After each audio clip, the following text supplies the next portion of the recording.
arm mobility is going to be something unique, something you've probably never done before, maybe a little bit difficult. Felicia, sorry for my butt in your face if you want to swing around, so I'm not giving you that view. But we're going to start in the quadruped position here, 4-point stance, right? And then you're going to kick one leg out, whatever leg you start with. Think about your toes being a pen, and you're drawing on the wall behind you. We're going to go through the alphabet, right? So it's A first, and then start at the bottom, and you're going to go do a B, and then you're going to do a big C, and then you're going to do a D, and you're going to literally go through the alphabet. It's going to take some mind-muscle connection to kind of, I know, take your time with it. It's going to be a little bit of a pain in the ass, no pun intended, but your glutes are going to get fired up, and you're also going to have to work on that mind-muscle connection. So let's start. We're going to get to at least one round each side. Warm up. Today, for our glutes and our core, first one, it's going to be a marching glute bridge. So first thing you're going to do is tuck that butt underneath. Try to flatten your lower back. Okay, you want to pelvis underneath, lower back flat. That's going to engage the core. Bridge up, get those glutes fired up. 1, 2, and then back down. Tuck, bridge, 1, 2. Okay, every time, get in the habit of learning how to control the pelvis and get those abs to get fired up.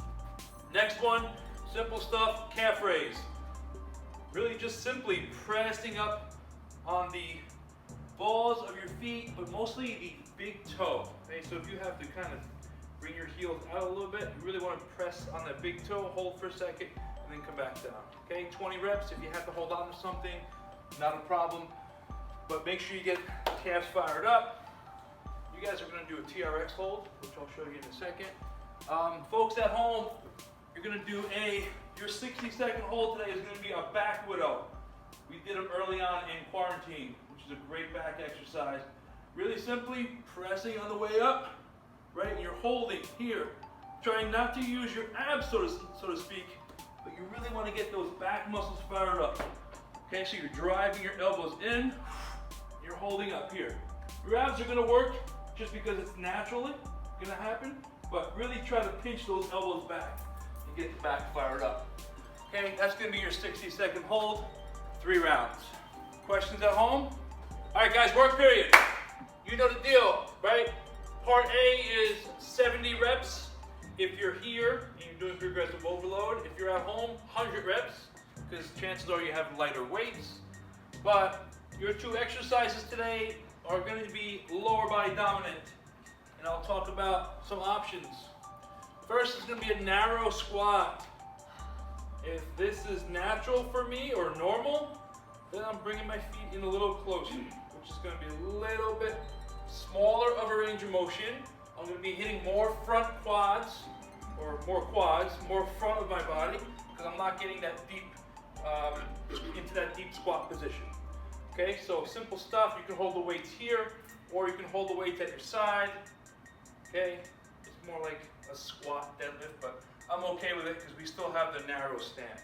Okay, that's part A, and then part B is going to be a sumo squat.